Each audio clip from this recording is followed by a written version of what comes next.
Hi, I'm going to continue with my analysis of these 17 Japanese rituals and occult games. If you haven't seen the other parts, please check out the playlist in the description below. I highly recommend part 1 to get a better grasp on these sorts of mysteries. And as always, if you don't think these things are real or anything, just consider them as fantasy or fiction. And I want to apologize as well if the video gets slightly choppy when I pause and unpause the video. Before we begin, I want to elaborate on something that I mentioned in the previous part. In that game of supposedly this entity, the answering man, that reached out from your cell phone to take away one part of your body. Well, I don't think it comes directly out of the screen.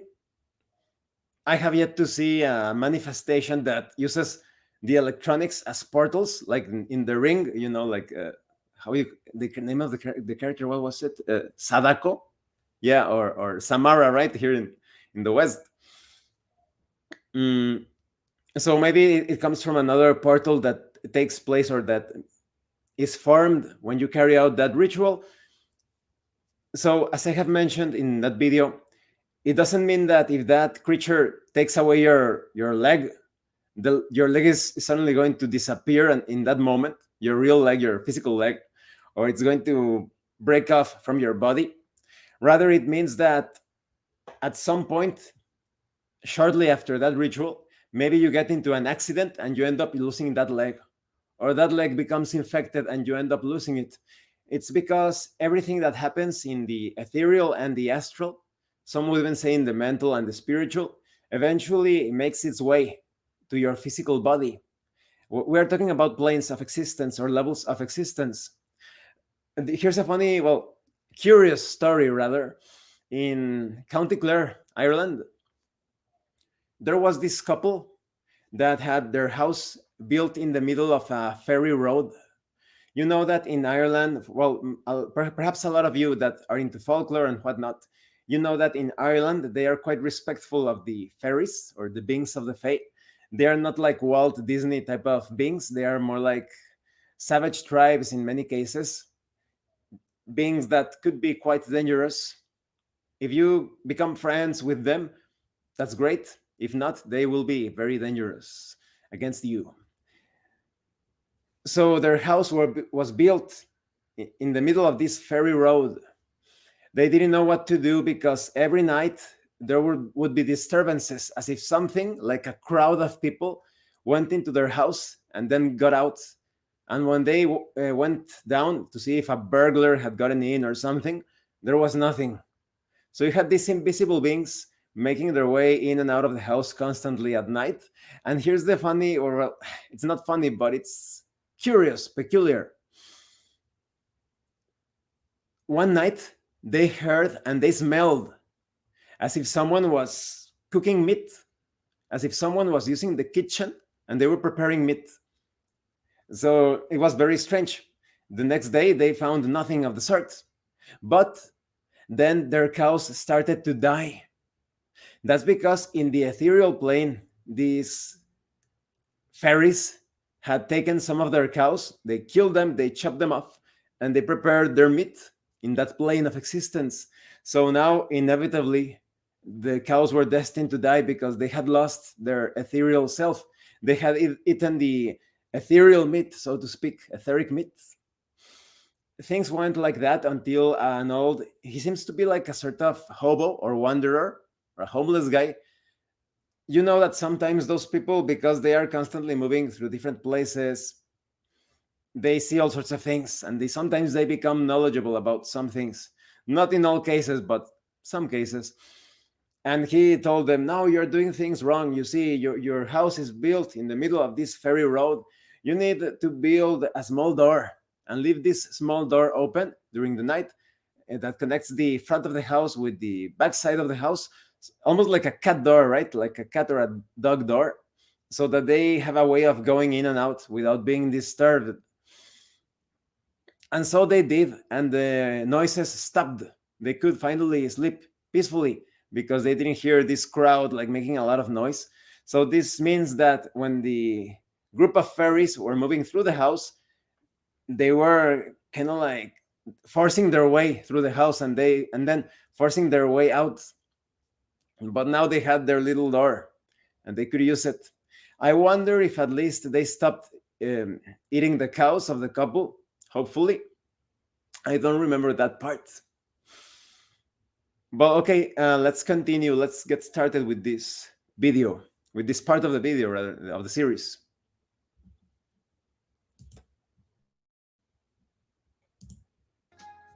Kokuri-san. Also known as Spirit of the Coin, Kira-Kira-sama, Cupid-san, and Guardian Spirit, Kokuri-san is a very popular game that acts as the equivalent to the Ouija board over here in the States. However, Kokuri-san is far less dangerous, since the only spirit you have a chance of invoking is Kokuri, a trickster spirit. And despite their mischievous... Yeah, I was going to say that. Well, at least here you know what you are contacting. You can also, when it comes to an occultist can use the Ouija board to contact very specific beings, but the Ouija itself, I think the object, the design is a bit cursed. Just take a look at what happened to the creator of the Ouija board. Died in a very mysterious way. Maybe he made a pact and the entity told him to build the Ouija board. Who knows? But yes, when it comes to Ouija boards, they are pretty risky in their use. And in this case, it kind of looks like a Ouija board, but you have to think about who this sort of spirit, what sort of being it is. They say it's a trickster spirit. I do not trust trickster spirit because trickster spirits, unless you have a way of threatening them, but you really need to intimidate them. They either really have to like you, or you have to have total control over them. Almost like it's the same thing when you deal with interact with demons. They, unless you have you are searching for virtue and you are thankful towards life, that way you will be at a higher level when compared to the demon, and you will be able to command that demon because that demon knows that you are able to destroy it in a very violent way. But if you don't, you may end up getting tricked, falling into pacts and such. So in the case of this Japanese entity, because these entities have no nationality, as much as some people would like to call it like that, it's also quite ridiculous. You see these investigators, paranormal investigators, they go to Japan or somewhere and they're like, I wonder if they speak English. Do they understand English? Communication with spirits, no matter your language, happens at a different level, at a level of vibration. When you're using your language to communicate with others, here in the material realm, we need to understand that language. But in spiritual planes, rather in the subtle planes, rather, the communication happens at a mental level. So just speak your language and they will understand. So yes, let's see if this game is risky or not. Let's continue. This nature, they won't cause you any harm. To play, you only need a blank piece of paper, pens, a 10 yen coin, a table to place the paper on, and at least one other player. Step 1. Begin by writing yes and no on the paper, and between them, draw a torii-gate in red ink. Beneath that, you write the Japanese alphabet and numbers. Step 2. Open a door or window so that the spirit has a means to enter. Step 3. I do not trust these Japanese gates, these red gates. They look a bit like gates to hell. And considering all of the paranormal problems that happen in Japan, yes, I would say that this particular type of Ouija board is not safe to use either. If you wanted to try out using some sort of board like this, it's much better as an experienced occultist for you to design your own. There are, in the Wisconsin Hunts channel, there are a couple of mediums, I guess you could call them, and they have an angel board. They basically created this board with all sorts of angelic patterns in order for the communication to be safe. Yes, I guess that's a good way of handling it. But when it comes to divination, I think it's much better to use symbols of power that already exist, that have been used for protection and such, and even healing, like the runes, the Norse runes, or Germanic runes rather. They are pretty safe, in my opinion, to use as as a divination method, but they are difficult to interpret. You need a lot of experience. You need to understand the language of the symbols. It takes quite a bit of preparation. The popular tarot as well, it's always very useful. I would say that tarot is the safest divinatory tool to use. You're not contacting anything. Most of the time, it's your own psychic potential, or some would even say your intelligence when it comes to projecting future situations according to things that have happened to you in the past, or that you are able to piece together the probabilities based on the symbols. It's quite complex. In most cases as well, when it comes to tarot or other methods of divination, everyone has some sort of guardian entity helping you. The more you strengthen your connection with that entity, or even entities, because throughout the years, if you are an occultist, you have an entire army backing you up. As you strengthen your connection, you will be able to better understand the messages that these entities send to you. That's why so many practitioners of the divinatory arts or divination, a lot of them differ quite a bit when it comes to their interpretation, when even using the same tool. Just get two tarot readers to come up with their interpretation on the same reading, and they are going to have very different interpretations. There could be similar interpretations, but when it comes to the details, they are going to approach things from different angles. Let's continue. 3. Place the paper down on the table. Put the coin on the torii gate and have all players put their index finger on the coin. Step 4. All players must say, Kokori-san, Kokori-san, please move this coin. If everything has gone as planned, the coin will move to yes. When it comes to interacting with these spirits, I would, as my personal recommendation, it's up to you, but as my recommendation, do not ask please. Do not say please when communicating with them, because you're immediately putting yourself at their level or even below. Just ask. If I were to communicate with some entity, let's make up an entity, super entity. I would say, super entity, move this. You state your command, move this thing. That's it. Okay. Step 5. Ask Kokori-san any questions you'd like, and they will move the coin to answer. Keep in mind, as a trickster spirit, Kokori-san can simply lie to you or not give you the whole truth purely to amuse themselves. In the case of this trickster entity, I will even add things such as, let's call it trickster. Trickster, move this coin and answer truthfully. Now you're not giving the spirit any choice. You will answer truthfully. And that's, for example, but like I said, you need to be a very spiritual person. You need to rid yourself from the dogma and doctrines of religions, and even their made up idols. It's very nonsensical. Sometimes people, you almost help them escape the shackles of dogma and doctrine. You tell them that you don't need Christianity, it's a made up thing by humans.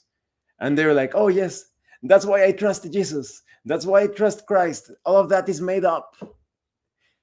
If you want to find out the truth, go to the most cursed, haunted places in the world. If you really want to find out the truth, and when something starts to attack you, try to use the power of Jesus or of Christ.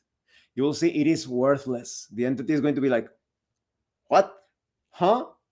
Who's that? And does whatever it wants with you.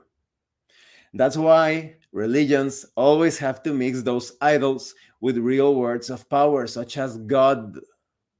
God, which is a Proto-Germanic term. God. It has nothing to do with the Middle East religion that is Christianity, and it has nothing to do with the pagan religions either. No religion is to be trusted. Religions are there for the religious leaders to have control over you. It's a political tool. So you see many other powerful words in Kabbalah, in the Germanic shamanic traditions. There are the names of the runes, actual words of power. And that's why so many religions, again, they combine Jesus and Christ with actual words of power, so that people think they are tricked, so that to trick people into thinking that Christ or Jesus has power, or how do you call this guy? Mohammed or anyone else. They have no power whatsoever. That's a great way to discover the truth of things. Destroy that dogma and doctrine, and you will see true spirituality. In other words, it's as if they had a gun and they placed a sticker that says Jesus or Christ, and they shoot the gun and they tell you, look, the gun shoots because it has the name of Jesus or of Christ. And you're like, wait a minute, let's apply the scientific method. And you remove the word of Christ or Jesus from the gun, and you shoot the gun and it still shoots. And you say, this works without the name. And they're like, oh, like the cat is out of the bag. In the Middle Ages, specifically in Russia, they used to trick people, telling them, the power of Jesus will purify this well or this bowl with water. They had like water that was not safe to drink, and they took this silver crucifix with the cadaver of Jesus, defiled, because the cross is a sacred symbol, but it is defiled by placing a corpse upon it. So they tossed the silver cross into the water, and the water was drinkable, and the power of Jesus made the water drinkable. Oh, it is safe to drink. It wasn't the power of Jesus, it was the silver. Silver has antibacterial properties. That's where the custom or tradition came about of tossing a silver coin into the well to purify it. Let's continue. Step 6. When you are ready to end the game, say, Kokori-san, Kokori-san, please return home. The coin should then move to yes before heading to the No, please. Return home. Return to your place of habitation. Return to your place of origin. There is no other way. You are commanding the entity. If you are pleased, the entity, that's basically giving the entity the ability to say, no, I won't return. I don't think I will. So do not say please. Go back to your place of origin. As simple as that. shrine gate. Thank Kokori-san for their time, and that's the end of the game. Once you are certain, if you want to, you can thank before and then send them to their place. However, be careful. There are entities, those who have used the more dangerous remorse, you know that there are entities that when you thank them, it gives them some sort of license to cause you harm, and then you are in for the fight for your life, perhaps, against that entity. Always be very careful with these sorts of entities. Research everything that you can about them. Use your intuition, your gut, to pierce through the lies. See how you can actually interact with these entities. Inform yourself as much as possible when it comes to the occult. Let's continue. certain Kokori-san is gone, you must burn the paper, use up all the ink from the pens you use, and spend the coin within the next 24 hours.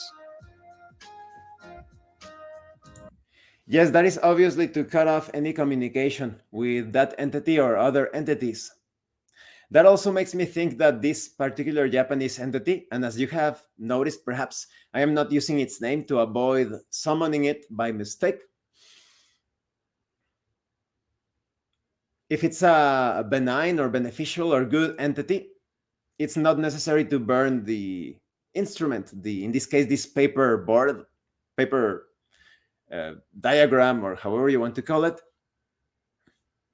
Imagine if the runes were completely antagonistic, you would have to destroy them every time. It would be quite inconvenient. I have my runes made in in seeds. I don't know the name of the seed. It's a flat seed, but I carved them. I just purchased the seeds and I carved the runes with a small drop of my blood in the ink in order for me to connect with the runes. I carved them. I painted the runes. That is, you carve them and you paint over the carvings. And now I can use them and I don't need to burn them every time I use them. Okay, let's continue. Oyayubi Sagashi. Otherwise known. I just wanted to clarify, when it comes to using your blood as pigment, you don't need to use everything. That would be quite insane. It's just that when you have any sort of pigment, paint, anything that you're going to use to paint whatever symbol, you just need to pour a drop of your blood into it, and that is going to spread the magic of your blood into the paint. Okay, let's continue. Known as the thumb game or looking for the thumb, Oyayubi Sagashi is a game that's been popularized in Japan by the novel and movie of the same name. It's said that if you win this game, you'll get to have a wish granted, but as you'd expect, it won't be easy.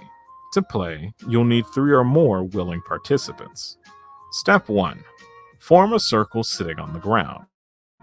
Grab the left thumb of the person on your right, and the person on your left must grab your left thumb. Continue this until all players have their thumbs grasped while grabbing on another's thumb.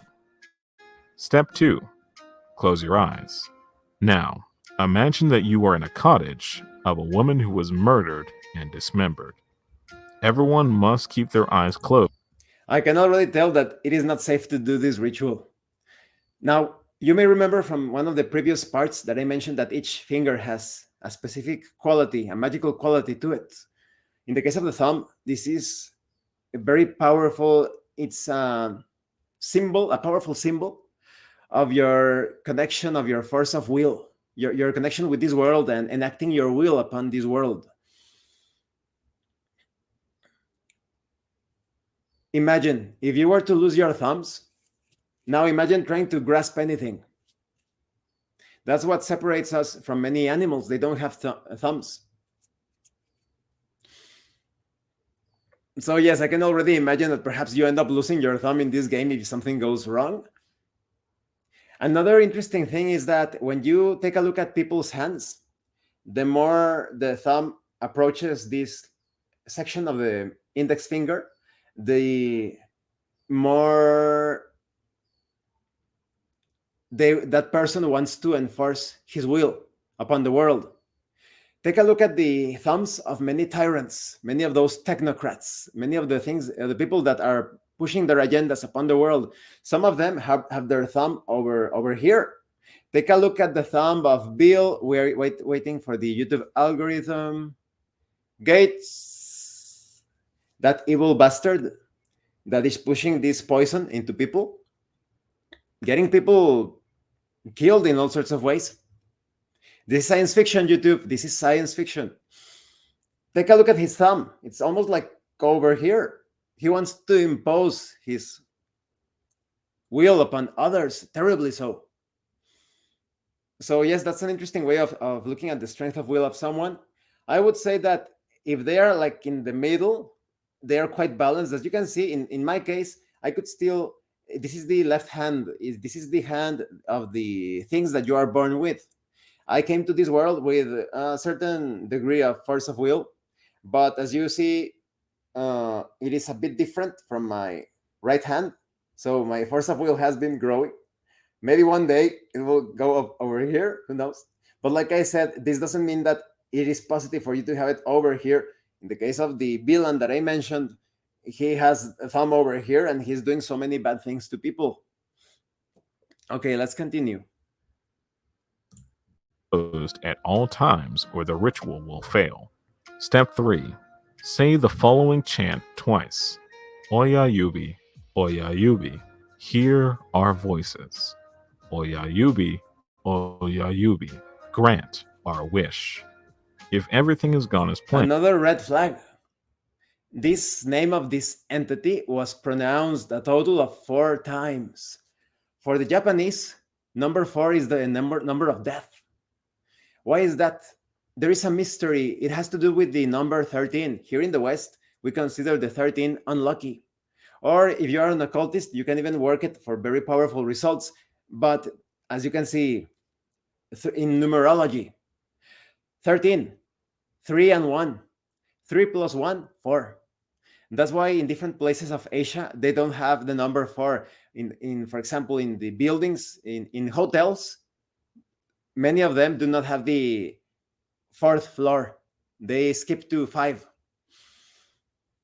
The 13 has to do with stepping beyond the bounds of this ordered material plane. If you were to consider the material realm a cube, and you look at that cube from an isometric angle, you will see that there are 12 sections, but not 13 sections.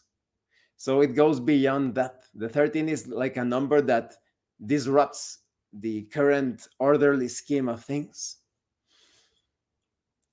It has been stolen by religions in order to promote their agendas. It's because the 13 disciple. It's more ancient than that. Just like, how do you call it in English? In Spanish, we call it Semana Santa.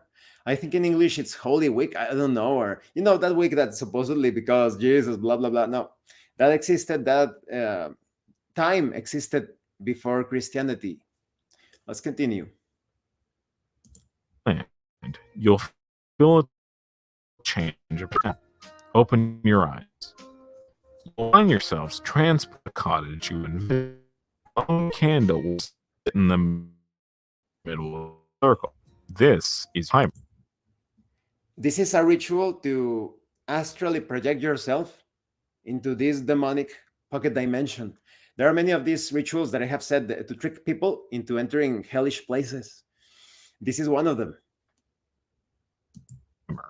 If the candle burns out on its own, you will be in the cottage forever. Step 4. Release each other's... What I mentioned of this Holy Week, like I said, it's sort of like a time outside of time. This is definitely to trap others. I don't think this entity will grant you your wish. If it does, it will grant it in a very distorted way. So there is no reason to play this ritual. Okay, let's move on. Thumbs and starts searching. To connect, your task is to find a separate thumb. A candle, so you have left.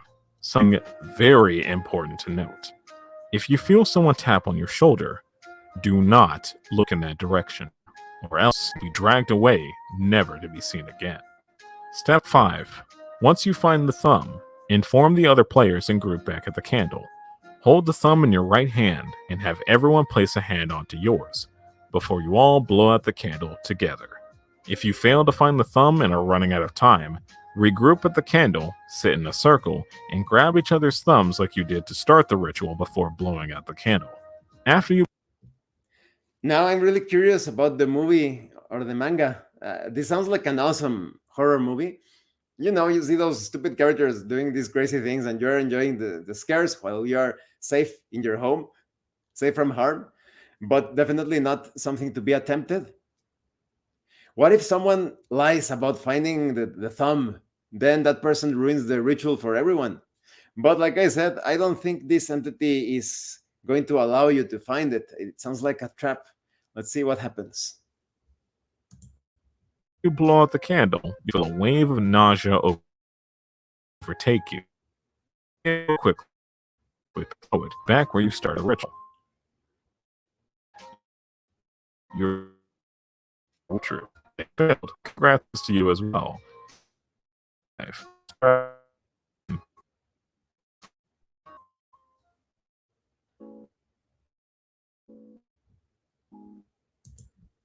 Yes, no, terrible, terrible ritual. I think you end up losing something, no matter if you win the ritual or not. And it surprises me how there are so many superficial people. I can already imagine people playing this game in order for their crush to get together with them or something, or in order to purchase something really expensive. So silly. Not worth it, in my opinion. Well, I hope you enjoyed this part of the series. I'll see if tomorrow I can continue with the next part. We are getting close to the end of the video. I hope it was informative, most of all. Let me know your own thoughts and comments, questions on this. As always, thank you for watching my videos. Thank you for your likes and your comments. And thank you so much to those of you that are going the extra mile to support the channel. If anyone else wishes to further support the channel, the information on how to do that will be in the description below.